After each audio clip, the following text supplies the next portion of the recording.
Oh my, it's so f***ing cold. Oh. You know how much I dislike winter. Oh, I know you f***ing hate it. Can you make this stop? Yeah, man, I can. Oh, Hey, thanks. hey, let's start Reality Hub. Yeah.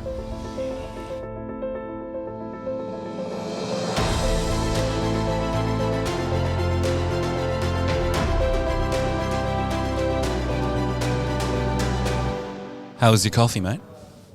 Superb. Yeah. We're Yeah. at Browne St Cafe again. Yes, back to our studio away from Away from home studio. our own studio or your studio Yeah. or RealityHub studio. But that's our reality, isn't it? Yeah. So I liked how you had that little flash winter storm for our opening. Well, that could be everyone's reality if they take the V.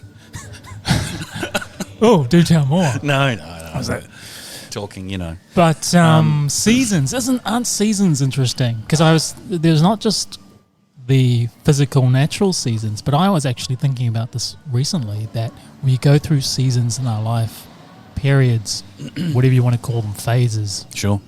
Yeah. So that just reminded me of that. Well, what did you think about that when you were thinking of that recently? Well, that seasons are impermanent, that they come and go, that there are better seasons or seasons that are more favourable, more conducive to things, and that they can occur depending on what's happening in your life. And I often feel that you can get some benefit from the seasons. I mean, you know, there's ebbs and flows of life, peaks and valleys. So I love summer. Yeah. Yeah. But I know people who like winter. Yeah. What's me? So that's interesting. I look forward to snowboarding. Yeah. So it's like you attach or give that meaning to that whatever season. In fact, I walked outside yesterday and I smelt the distant aroma of someone burning wood for a fire to heat their home. Right. And I just went, this takes me back to Tannheim in Austria. Wie geht's? Ja, wie geht's? Ja. Ja, Tannheim. Ja, Tannheim. Ja, Ja. Tannheim. And it takes me right back to my first ever skiing experience. This beautiful little, I guess, rural town, but it was a town ski resort, one of the lesser known ones in Austria. Went there in about 2001. I never knew that. Yeah. With my then German girlfriend, and she had obviously connections over there because we were in Austria, and her parents picked us up, and we went and I skied for the first time. Haven't really skied since. More of a snowboard guy. I know. For the sponsors wanting to send me a snowboard, but please read our disclosure terms and ethical terms and conditions apply. But Yeah, no, it does. It takes you to smell. Yeah, it's interesting because you have a memorable moment in your life which is associated with winter. Yeah. And so I'm not saying automatically you enjoy winter, but because of that, it sort of means you I don't enjoy lung infections, you know? Yeah. Or waking up something because I've got a cough. Do you think I do yeah. love the smell of fresh burning fire at the end of a day with a glass of hot mulled wine, or as they said in Tannheim, Glühwein. Glühwein? Glühwein, yeah, Glühwein. Glühwein? Yeah, it's a Glühwein, yeah. Einmal Glühwein bitte. I used to be able to order food in German too. Yeah, well, you do realise that hallo. I studied German at high school. Oh, well, then you'll be impressed with this. Ja, hallo, mein Name ist Stefan Brunt und ich bin ein Neuseeland. Ja. Ja. Und einmal... Ich verstehe dich. Or verstehe... See, it's all the grammar is so off because there's different... No, I said I am a New Zealander. I meant to say... oh my God, I'm hashing this. Yeah. Anyway... Ich komme aus Neuseeland. Ich komme aus Neuseeland. Ich bin ein Schauspieler. I am an actor. Yeah. So shout out to our German friends, by the way. Huge number of German followers. Huge fan of German cars, in case you hadn't unfortunately, but there noticed. Are a huge number of German fans, maybe two, There's a few according out to there. the podcast map. I have a theory about this whole season thing. Do you think when you are born, depending on what season it was, that you're predetermined to maybe like that season? Do you think there's something in that? You would think, right, a Sagittarius born in the northern winter, but But you were born in the southern hemisphere. Southern. Yeah, I wonder if there's anything in that. I've always sort of wondered if that determined anything, that when you entered this reality, this world, according to, like you were born on the hottest day in July or something, and that's why you... Yeah, that's why you're such a hot guy. Yeah, I wasn't going to say that. Yeah, well, you were born in July, so I thought that's where you were heading. Yeah, I was born in July, but once again, it was the southern hemisphere, so it was midwinter. Yeah, so the hottest day was averagely cold. Yeah, so it's kind of weird how that's all upside down, depending on... Yeah, sure. What about if, what do you put it down to if your parents like to stay up late at night and therefore you do? Are we genetically predisposed to stay up late? I mean, how's this? I was born at 8 p.m, so I always wanted to stay up late. Oh, you mean in terms of the time you were born? It was a Saturday, and I was born at 8 p.m. Yeah, and can you imagine? It's like, but that's bedtime. So what am I supposed to do? Wake up and go straight to sleep? Of course not. I mean, I'm wired to start my day at 8 o'clock. It's interesting. I don't know if it's nature or nurture. So maybe you followed your parents' example and what they used to do, or maybe it's an inherent thing, or something that you maybe learnt over time. Well, people say I have an unnaturally good ability at staying up late at night, so... But yeah, I know, it's crazy because... Yeah, some people don't. Some people maybe are more awake and alert. I can just push through. They say more creative people are wired to open up and start thinking at night. And I find that that I like to identify with that because it makes me feel good about myself. Yeah. It gives you... it validates. Yeah. I can say that it's not laziness or Netflix that's doing it. It's because I'm a thinker. Yeah, but I'm pretty sure that people can adapt, and say if you're not a morning person or an evening person, you can actually... I think with over time, enough training and enough caffeine, it's all possible. Yeah, your body clock, your body rhythms maybe can adjust and adapt. I'm pretty sure. That can happen. Yeah, because otherwise you just have permanent jet lag. Yeah, but maybe it's about figuring out what your preference is. Yeah. So last podcast blew me away. What about you? Yes. Absolutely. Yeah. I know. I'm still reflecting on it, and the old NYC blew me away. The NYC. This is true. Yes. The old Niamh of Cronin. Yeah. It was such a pleasure having Niamh join us, and her and having her, I guess, share her unique viewpoint. And her unique take on things, which I suppose, just like anything, if you're ready to take that information on board, if it resonates, in general, then you can get so much from it. And I know I got a lot from it, a lot of takeaways. And I think it stirred some things within, it forced me to kind of look deeper within myself and believe it or not, expose some aspects of myself that I needed to have a look at. Okay. Without getting too kind of vulnerable and open, but I think, it's shining a light on some things, particularly to do with relationships and past wounds and trauma. So, which is some big stuff. Yeah. And she has that effect on people. Yeah. It's about getting real and. About getting real about the bits that maybe you've sort of pushed aside. And, and I think it's something which, if it triggers or is a catalyst for you to do that sort of more inner work and start going, maybe I've pushed that aside, maybe I've sort of been swimming on the surface a little bit, and then someone comes along and sort of opens your paradigm and awaken some other things that are deeper in there that were kind of there, but someone kind of triggers that. I think that's a key. Well, she obviously came into your life at the right time for that layer of the onion to be exposed to deal with those thoughts, feelings, emotions, Yeah. and meanings. So there was definitely a resonance there of her work and her take on, I guess her work and her mission. Yeah. Well, I personally really appreciated what she said for me, and for what that meant for the challenges I'd been recently, well, Bridget and I had recently been going through. That was really special. That moment when she talked about being open to new information, and then suddenly Siri goes, "Here's some information for you." I mean, that just blew me away. That blew me away. That's never happened in our history of RealityHub. When she instantly goes, that's interesting. Well, that's natural law. Sorry, Niamh. I like doing your accent. Yeah. But that's interesting, You do it well. She said a lot of things for me. It's brought up the topic of, and I think this is something that people listening can appreciate, because the kinds of people that listen to our show are probably a little bit different in their thinking compared to mass common belief systems and sort of just what you are expected to believe and be pitched as real.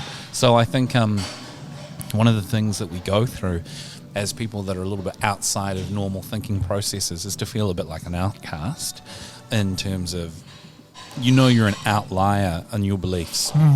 Maybe you think either differently or independently or with some cynicism to what you're fed in the various media and told as normal. So in that respect, I think it brought up for me from her information, from her insights about COVID, about how it affected her and possibly the third choice. Yes.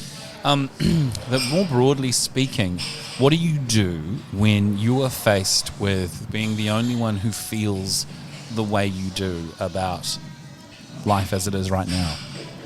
When maybe in your family or peer group or whatever, you still want to function in society or socialize with others who have really sort of straight down the middle viewpoints, and you've got different views. How do you find a common ground? How do you still interact with that world because you have to?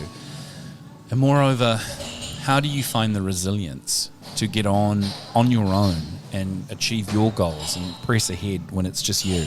It's just you, and what do you become when your life and your future is totally no longer are you being saved by someone else, but you're out making it all on your own? Now that can be if you've left a job and you're running your own business now and it's all on you. What do you become? What sort of version of you do you become under pressure, under stress? So you're putting that out there, aren't you? Yeah.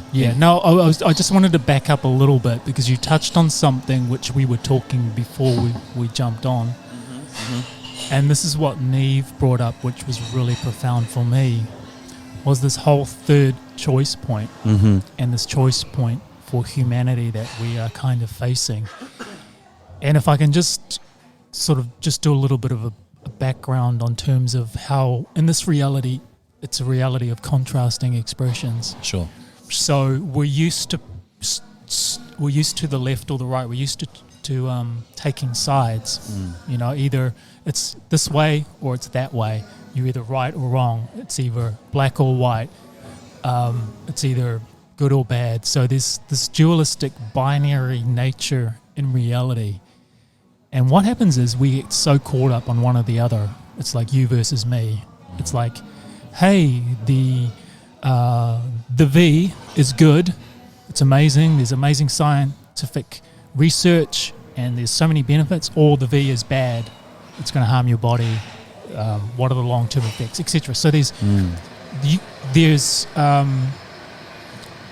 pros and cons to both sides. But sometimes we get so caught up with our own viewpoint that we get so aligned with either or, like it's good or I'm anti this so the profound moment was like this third option, the third choice point. So it's like I sort of interpret it as coming from a 0 point or a neutral, so you can see both sides. and then you have a better judgment on a situation rather than getting so caught up on one side and trying to defend and kind of to say that I'm always right, or get totally caught up in your ego space where, hey, you know, I'm this is the way I see it, and you get so caught up in that line of thinking. Do you kind of get what I mean? Coming from a different perspective. Well, I'm wondering if pragmatically you're talking about, so let's say you were against the V, but you go and get that jab anyway, right? Yeah. And you say, but it's okay. I don't have to live in fear of it. I got it. And in fact, I'm going to just sort of transcend my fears of this. And like Niamh was talking about, go within, and that the human system is so sophisticated in our genetic blueprint, so beyond this ability for it to affect us, that you can transmute through it and become part of it and go beyond it. Yeah. That in itself, pragmatically, I'd love to do a workshop on that. Yeah. Yeah. I think you need some really deep connection to your physical being. Yeah, I'd say so. And you need to draw out that innate wisdom. And, you know, I was thinking about how we are multidimensional in the fact that we have an emotional body, we have an intelligence mental body, we have the physical body, we have a spiritual aspect, body or nature to ourselves. So what's interesting is, I think, you know, if you come from the perspective that everything is energy and everything is frequency, then if you're mentally saying the V is bad, it's going to hurt my body, and then you take it, what's going to happen? You're in a misalignment, right? So I think it's all about getting in alignment with all those energies, so that, and even subconscious things.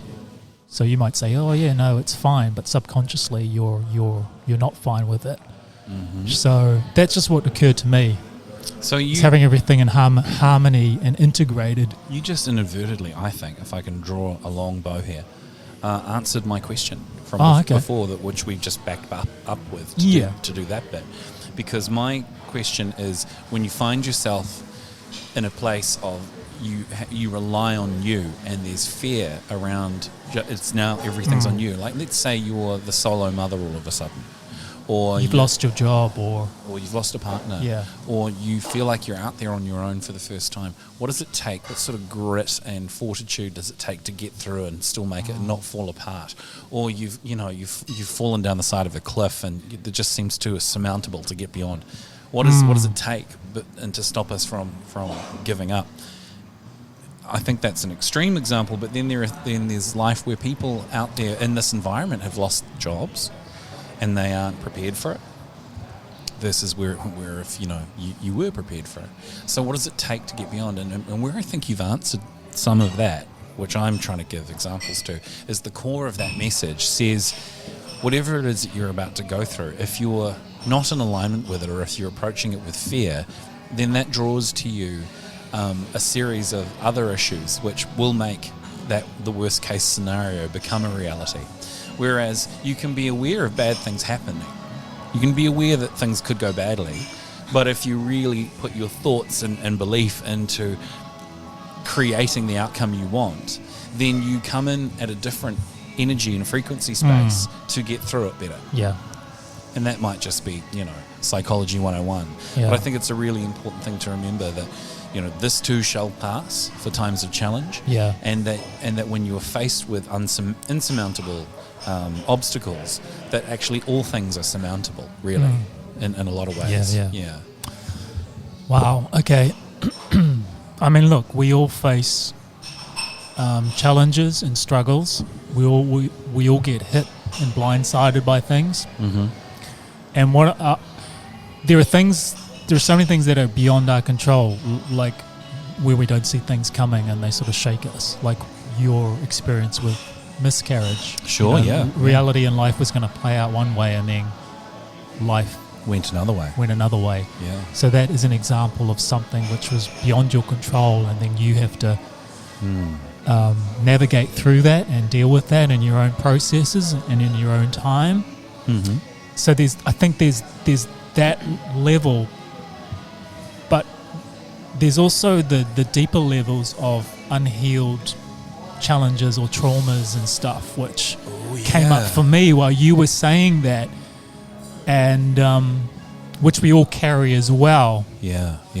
And I might be going off on a little bit of tangent here, but Jackie from Unicorns and Hand Grenades posted that beautiful Rumi quote where the wound is where the light can enter. I remember Niamh talking about the room is where the light comes in. Yeah. And so that's very profound when you understand this. I'm going to try and swing this back around to what you were. I'm just trying to get my head around what I was trying to articulate. But it's like, so you have these wounds that are unhealed in this particular lifetime, and these lessons will keep playing out. And so your reality is almost like when you know that you are creating your reality. If anything's out of alignment, it's like the universe is going to respond back to you, whether it's that relationship or the problem with abundance or that problem with your job or that fear of failure or success. So all these things are interconnected and interwoven. And when you understand it's all interconnected, and it's like, where is your power? Where are you not putting your power? Or if you're putting your power outside of yourself, then you're not trusting your own inner guidance and inner source. So this is where I'm trying to get to, is where you, in my experience, the times I have felt fearful, uncertain, where I feel almost, what's the word when you, anxious? Yeah, sure. Where I feel like I don't know what to do, where I don't have the answers, where I literally go to a dark place, which I have, not for a long time, but in the past, I'm just trying to access the past experiences. It's because I lost connection to my inner wisdom, my inner knowledge, and the source. So my power. Somewhere along the lines, I was entering back into a place of victim, or a place of I'm not good enough, unworthiness, all that unhealed stuff that and I maybe hence the anxiety. So in other words, I'm trying to get to the root cause of everything. And then go, well, maybe that's why I'm feeling this way in this situation, because normally, or I know I can deal with this, I know I can handle this. I don't know if that makes sense, or if anything came up for you. It did, man. It speaks to me when you say that, and I think anxiety often comes up for me at times of change or concern about what now, what will happen now, how will I deal with this next issue or whatever. I found going back to when we had the trauma of that miscarriage, I found that the focus of the event actually really stilled my mind, which I'm glad about. I'm actually really glad about. When when it was happening, I was still and focused on the next step in front of me. Yeah. But when I think about things happening that I'm concerned about, I'm not in that moment. I'm thinking about the next thing. I'm letting my mind run free, and what's controlling that or guiding that is programming, worried programming.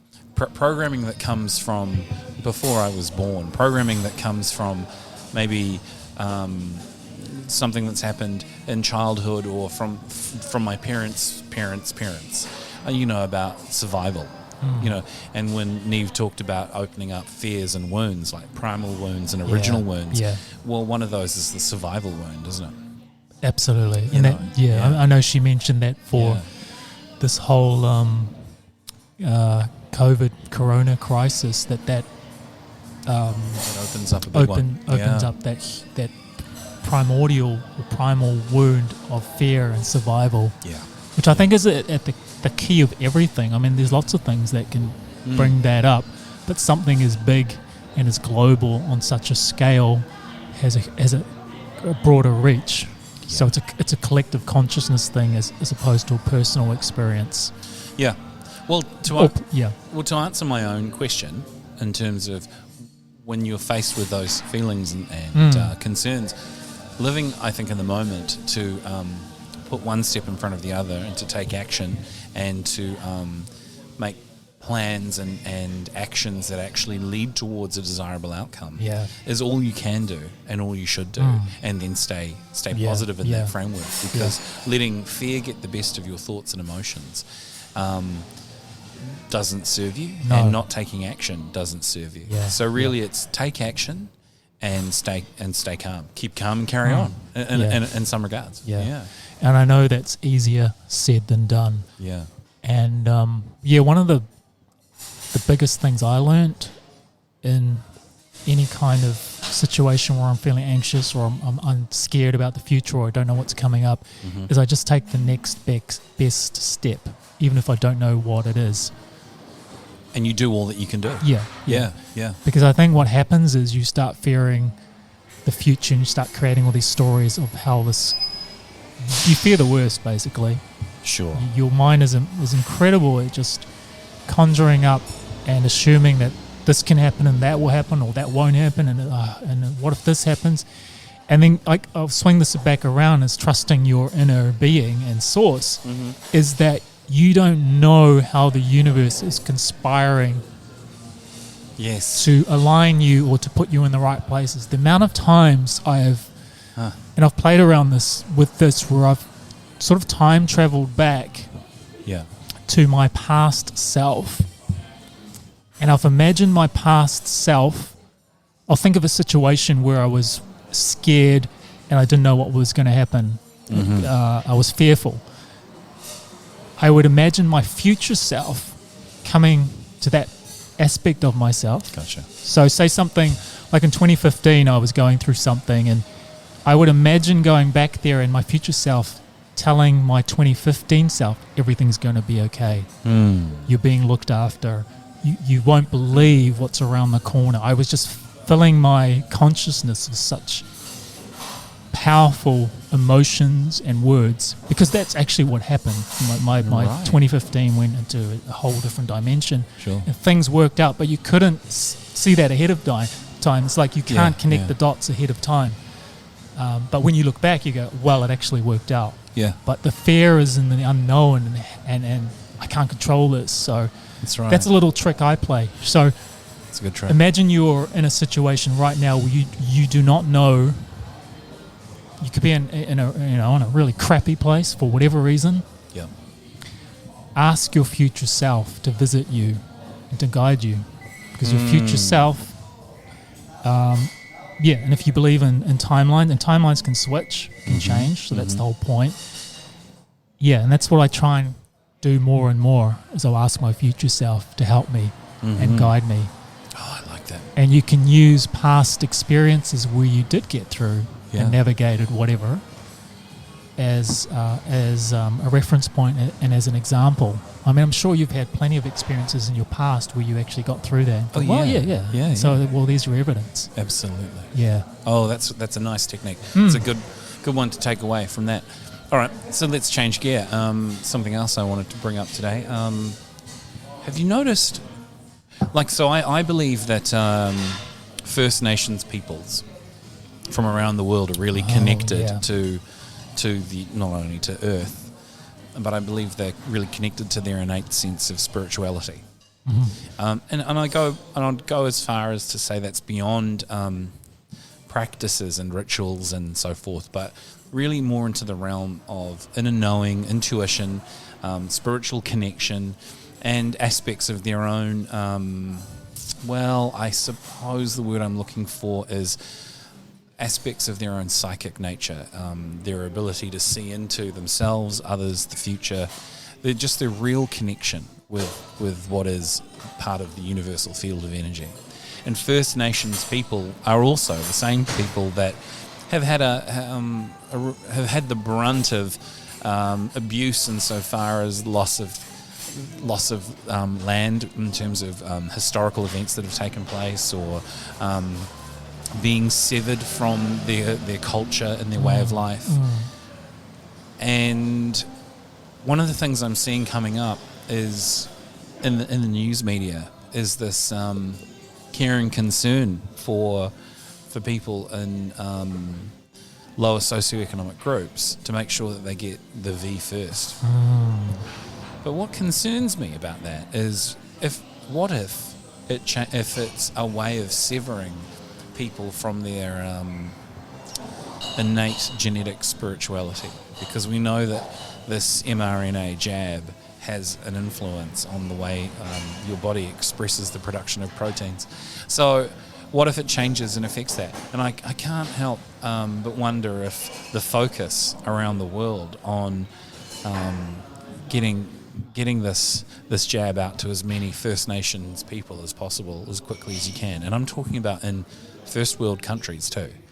I'm not talking about in third world countries. I'm talking about here and in Australia and maybe in the US and in other places where I've seen, news media saying we're trying to get out to these people, get them vaccinated first. Well, why? Yeah. Why above and beyond any other group? Because I don't think the virus itself knows. If we're to be a little cynical, I don't think it knows any boundary between different classes and structures and cultures, right? It's not meant to, is it? So then why the sudden focus on that particular profile? Do you know?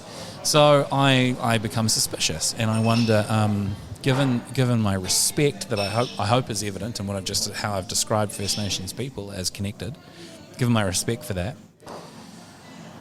I wonder if it affects that. I wonder if it affects that connection. Because people have talked about affecting what is, in round terms, referred to as the God gene within us, and that part of us which is connected spiritually. So what if it affects that? And it's a great way to get on top of it and get to those people because they've got a stronger connection than others. Just a thought.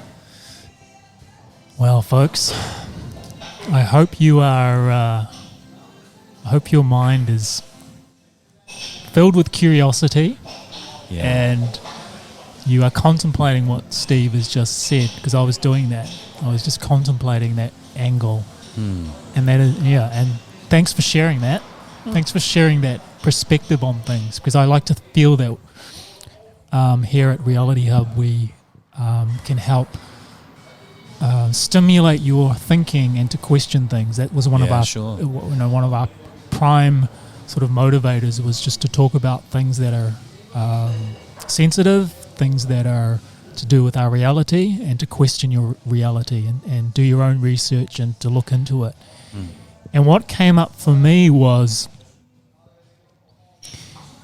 anything that is artificial or mimicking natural, the natural world, I always try and question, because if you get into the whole thing about the matrix or systems that govern our reality and how there is this technological influence, and then there is this there's a natural world and there's an artificial world. So if you make that a distinction, and when you talk about cultures or the ancient wisdom, that technology, well, I don't know. I'm no expert. I don't know what sort of technology, in terms of the technology we have now, was available. Whether you had extraterrestrial or was available when?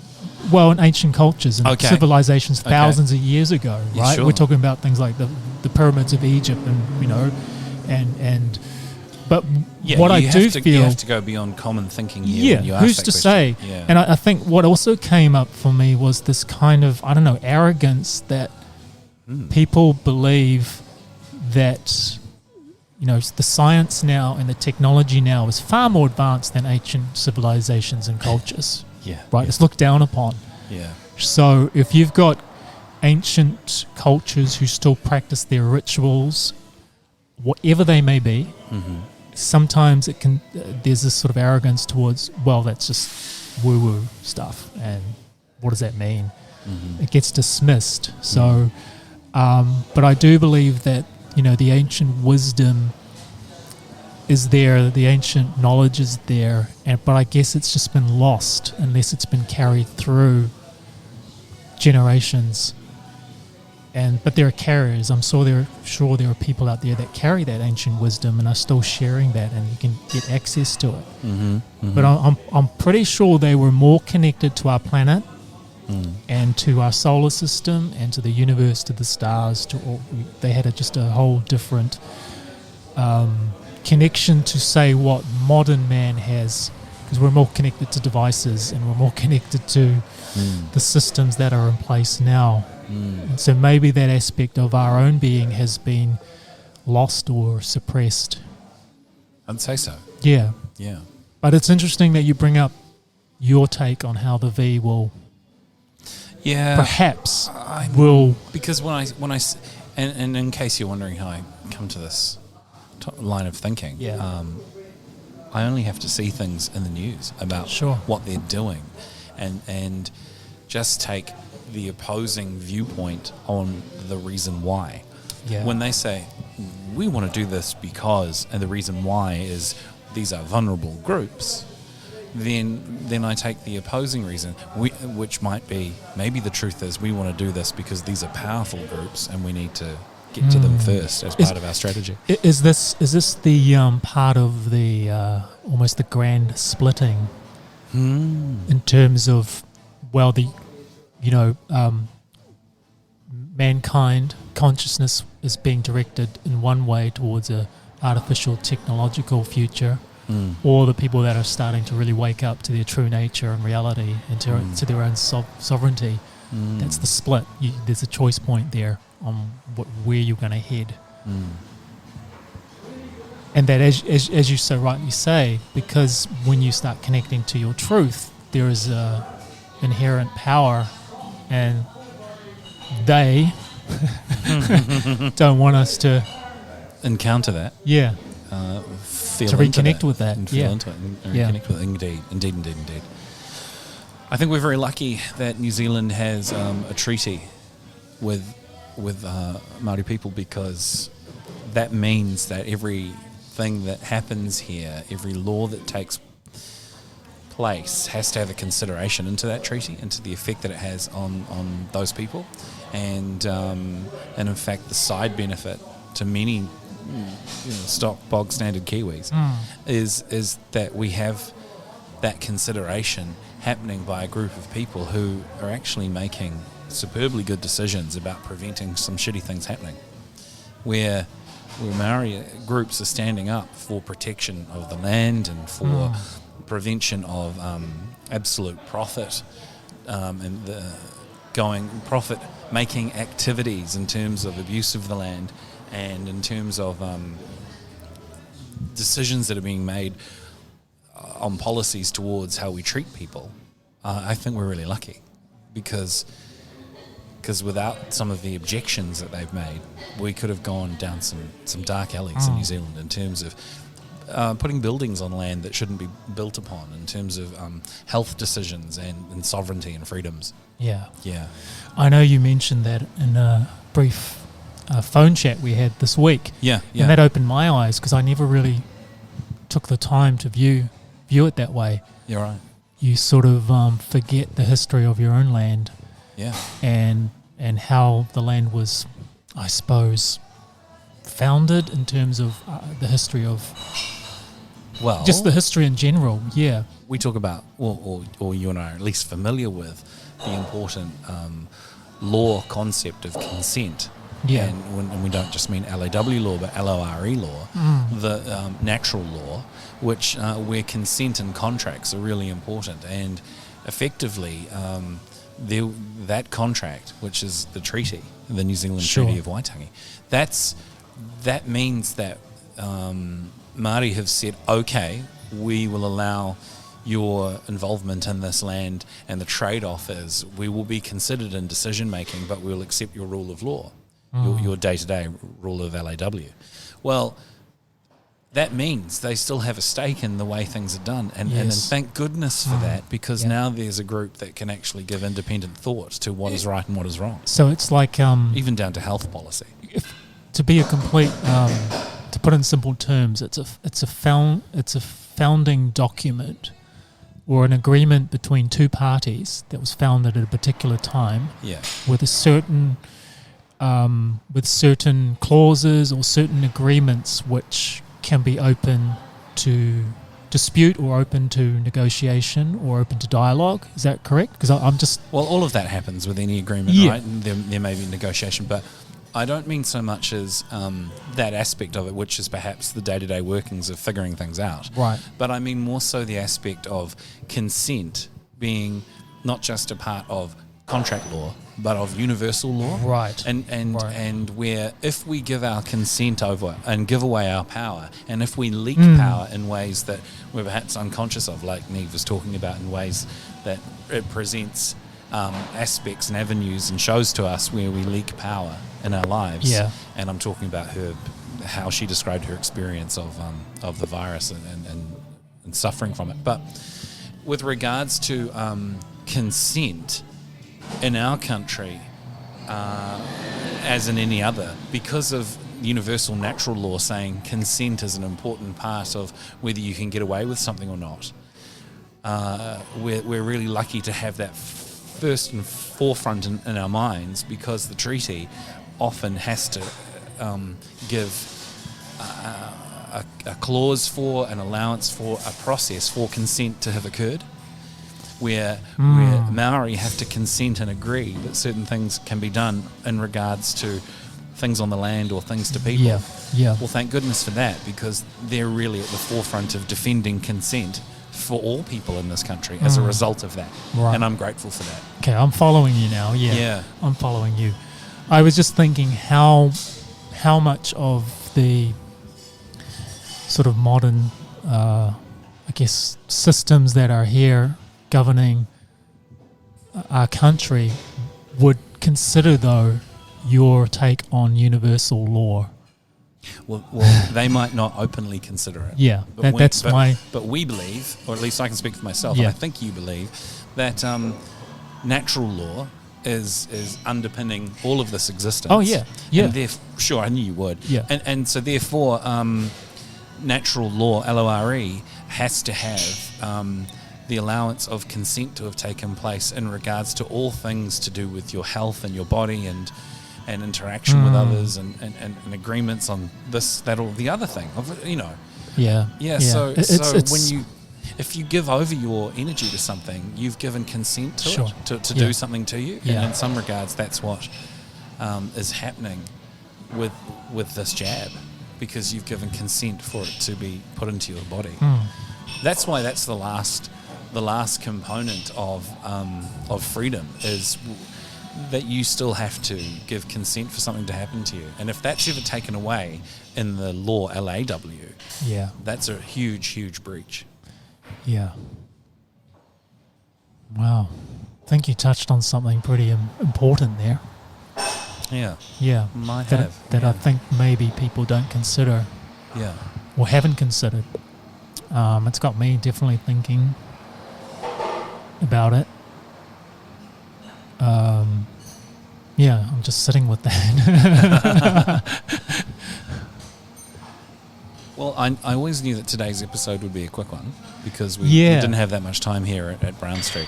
So if that was a boom, sort of a mind-blowing moment for you, let me just illustrate it with this little sound effect. All right, good. I'm happy with that. Great. We don't have enough sound effects, do we? We never do. We never do. Yeah. I mean, ultimately, consent is just fundamental, isn't it? Yeah, For everything when you think about it. And it's when something is imposed on you, and I'm sure there are cultures, I know there are cultures that have felt that their values, their morals, their culture has been imposed in some way by some other culture that's seeking power. I suppose is where I was trying to get to. And that's why there is conflicts and wars that are still raging all over the planet. Yeah. Because there's this opposition of beliefs and culture and people obviously standing up for what they believe in. And movements get created and people, fight for that. So, but you're right. underpinning everything is that we have a co-creative agreement with our reality, our planet here. And I think a lot of people forget that. Yeah. They get so caught up in the matrix and the system that they go, hang on a minute. you do realize that